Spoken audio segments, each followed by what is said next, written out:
Assalamualaikum warahmatullahi wabarakatuh. Good morning, Prof. Usman as a lecturer in this metabolism class. Good morning, Ms. Celia as a moderator, and good morning, everyone. In this session, we want to talk about brown rice for diabetes patient. The title of our presentation is Brown Rice for Diabetes. Does it work? This presentation will be presented by me, Mega Rahmaifada, Pujawati, and Pratiwi. Next. This is the outline of our presentation. First is the glucose metabolism and risk of diabetes. The third one is brown rice versus white rice, and the last one is conclusion. Next. Okay, diabetes is a chronic metabolic disease characterized by elevated levels of blood sugar, which leads over time to serious damage to heart, blood vessels, eyes, kidneys, and nerves. Diabetes occurs when the pancreas is no longer able to make insulin or when the body cannot make good use of the insulin it produces. Insulin is a hormone made by the pancreas that acts like a key to lay glucose from the food we eat passed from the bloodstream into the cells in the body to produce energy. All carbohydrate foods are broken down into glucose in the blood, and then insulin helps glucose get into the cells. Sometimes our body doesn't make enough or any insulin or doesn't use insulin well. Glucose then stays in our blood and doesn't reach our cells. Over time, having too much glucose in our blood can cause heart problems. Next, please. There are three main types of diabetes. There are type 1, type 2, and gestational diabetes. Type 1 diabetes is caused by an autoimmune reaction where the body's defense system attacks the cell that produces insulin. As a result, the body produces very little or no insulin. Type 1 diabetes can affect people at any age, but usually develops in children or young adults. People with type 1 diabetes need daily injection of insulin to control their blood glucose levels. If people with type 1 diabetes do not have access to insulin, they will die. Type 2 diabetes is generally characterized by insulin resistance, where the body doesn't make good use of the insulin that it produces or doesn't fully respond to insulin. Because insulin cannot work properly, blood glucose levels keep rising and keep releasing more insulin. The third type is gestational diabetes or GDM. It's a type of diabetes that consists of high blood glucose during pregnancy and is associated with complications to both mother and child. GDM usually disappears after pregnancy, but women affected and their children are at increased risk of developing type 2 diabetes later in life. Next, please. Type 2 diabetes could be prevented through healthy diet and regular physical activity. A healthy diet includes reducing the amount of calories, replacing saturated fats such as cream, cheese, and butter with unsaturated fats such as avocado, nuts, olives, and vegetable oils. Eating dietary fiber such as fruits, vegetables, and whole grains, avoiding tobacco use, and choose food with low sugar. Regular physical activity is essential to help keep blood glucose levels under control. It is most efficient when it includes a combination of both aerobic exercise such as jogging, swimming, cycling, and resistance training. Next one. Okay, this is the glycemic index. It's a value assigned to foods based on how slowly or how quickly those foods cause increase in blood glucose levels. Foods with low glycemic index release glucose slowly and steadily, and the foods with high glycemic index release glucose rapidly. People with type 1 diabetes cannot produce sufficient quantities of insulin, and those with type 2 diabetes are resistant to insulin. With both types of diabetes, faster glucose release from high glycemic index foods leads to spike in blood sugar levels.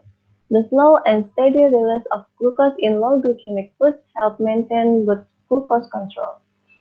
The next presentation will be continued by Safa Pratili.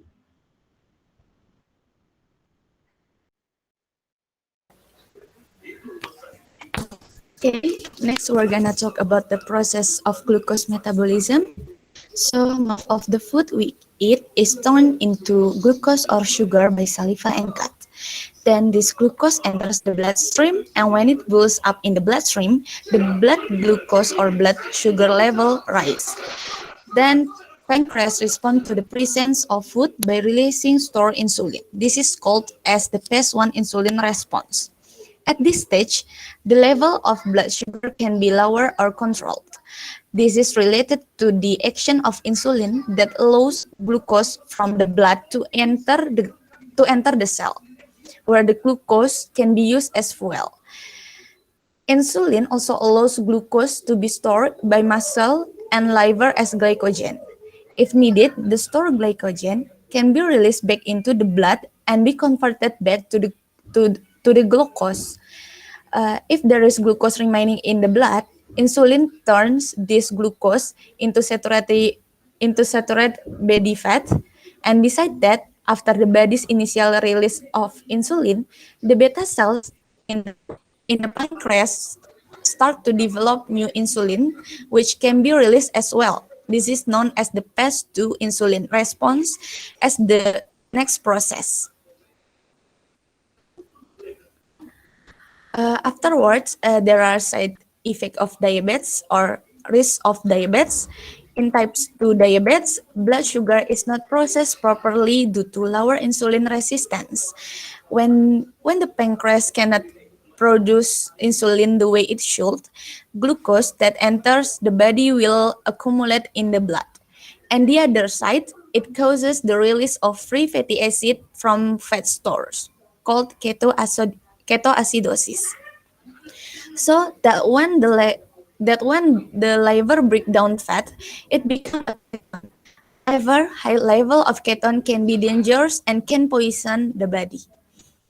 When the effectiveness of the phase 1 insulin response is decreased, the body will depend on the phase 2 insulin response. Apparently, it will take time, and therefore, the increase of blood sugar level in type 2 diabetes is very likely to occur. It is it, it also puts pressure on beta cells, which can be failed, thereby reducing the number of active insulin producing cells and causing further issues. And also as the less effective insulins means they are less able to get glucose into the cells which need the energy, then tend to make people feel more hungry, and obesity probably occur if a larger amount of food is eaten.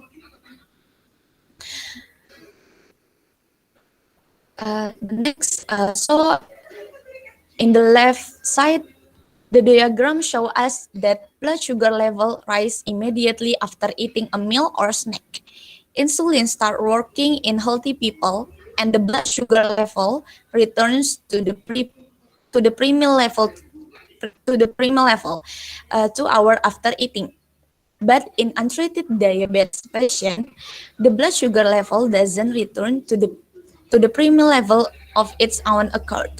In order to make sure insulin works properly, it is important not to overeat and to avoid obesity. Knowing which food will not cause a sudden and extreme spike in blood sugar level and using this knowledge in our daily life will help us to prevent obesity and diabetes and also maintain good health. There is a carbohydrates play a major role in rapidly increasing blood sugar level.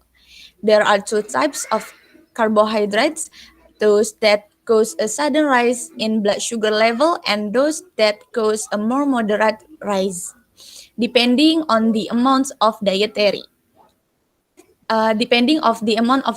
fiber contained. These things can be measured with glycemic index or GI, which was mentioned earlier by Mega Rahma. If food low on the glycemic index are consumed, sugar is absorbed into body so that blood sugar level rise gradually. And if food high on the glycemic index are consumed, such as potatoes, white bread, white rice, etc., that have I think more than 70, sugar is released rapidly in our body. So we need to substitute the carbohydrate higher GI level with the carbohydrate lower GI level. So the next will continue by Fujiawati. Okay, in this section, we will discuss about the main source of carbohydrate in human body. As we know, carbohydrates are the body's most important and readily available source of energy. When we consume carbohydrate, it will into a simple sugars, which are absorbed into the bloodstream. As the sugar level rises, the pancreas releases the hormone insulin, which is needed to move sugar from the blood into the cells, where the sugar can be used as energy. Carbohydrate can be formed from starchy vegetables, beans, milk, popcorn, potatoes, cookies, corn, rice, or beans and cereals. But most of us consume rice as the main source of carbohydrate. Rice is a part of grain groups. A grain is considered to be a whole grain as long as all three original parts that are consist of bran, germ, and endosperm are still present in the same proportions. Bran is the outer skin of the edible kernel, which contains important antioxidants, B vitamins, and fiber, while the germ is the embryo, which has the potential to sprout into a new plant. It contains many B vitamins, some proteins, minerals, and the last part is endosperm, which is the germ's food supply, which provides essential energy to the young plant so it can send roots down for water and nutrients and send fruit up for sunlight photosynthesizing power. The endosperm is by far the largest portion of the kernel. It contains starchy carbohydrates, proteins, and small amount of vitamins and minerals. As we have mentioned before, we should choose food with low glucose or eating dietary fiber to help prevent diabetes type 2. So, in the next slide, we will talk about the differences between brown rice and white rice since we consume it in our daily life. And we will see which is better to prevent diabetes type 2, whether it's brown rice or white rice. Next, please. The main difference between brown rice and white rice is in the method of processing. This grain is commonly subjected to a series of processing steps such as drying, milling, and packaging after harvest to be convenient for consumption. The first step of the milling process removes the husk from the whole rice grain or paddy to obtain the whole brown rice that contains the outer bran layer with commonly brown color, and this is the reason why brown rice contains nearly exclusively insoluble cereal fiber, which has been consistently associated with improved insulin sensitivity and reduced risk for type 2 diabetes. To form a white rice, we should go to the next step, the second step, which will remove the outer bran layer and some of the germ. This part of the grain contains numerous phytochemicals, including polyphenols, phytosterols, and lignans, as well as vitamins, minerals, essential fatty acid, and fiber, many of which may confer protection against type 2 diabetes. At this point, we can see that brown rice is better to prevent type 2 diabetes than white rice, and in the next slide, we will see the nutrients from these two kinds of rice to make sure that brown rice is better than white rice. Next, please.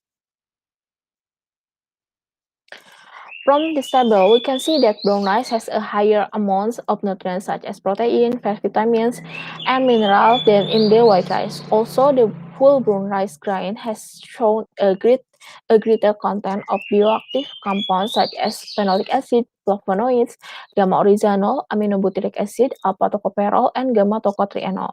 Besides that, we want to emphasize the carbohydrate and fiber aspect. We can see uh, that brown rice has a less carbohydrate but a higher fiber than white rice, which is better to prevent type 2 diabetes. Next, please.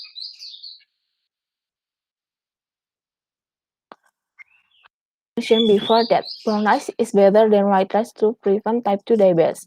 This is because brown rice can reduce concentration of fasting plasma triglycerol and non-esterified fatty acid. Also, brown rice contains less carbohydrate than white rice. When people eat a food containing carbohydrates, the digestive system breaks down the digestible ones into sugar, which enters the blood. As blood sugar vaporizes, the pancreas produces insulin, a hormone that prompts cells to absorb blood sugar for energy or storage. So, when the food contains less carbohydrates, such as brown rice, it will produce less glucose and help to prevent type 2 diabetes. Brown rice also contains a higher fiber than white rice. Increasing fiber content will decrease the glycemic index of food. In the previous slide, Sapa Pratiwi has mentioned that the glycemic index for brown rice is less than 70, while index of white rice is higher than 70. When the glycemic index of food decreases, it will lead to a smaller increase in blood glucose and thus reduce blood glucose level. So the higher fiber in the brown rice is also can prevent type 2 diabetes. Next, please.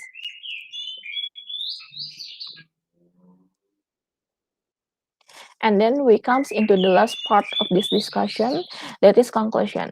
The first one, diabetes is a condition when a person has too much glucose or sugar in the blood because the body does not properly process food for use as energy. The second one, the food that have a lower glycemic index are preferred to eat because it can prevent an increasing of blood sugar. The third one, eating low sugar foods can prevent of increasing blood sugar levels in people with type 2 diabetes.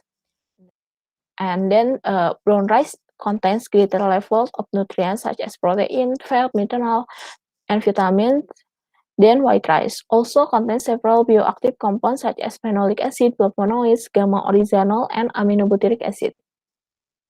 And brown rice also has a potential health benefit as an antidiabetic since it contains less carbohydrate and higher fiber than white rice. So we can say that brown rice is good for the prevention of type 2 diabetes. Next, please. And this is the reference that we use to compile this presentation. Next, please. That's all for us. We would like to say sorry if there is such a mistake that we have done in this presentation. Thank you for your time and attention. Good morning.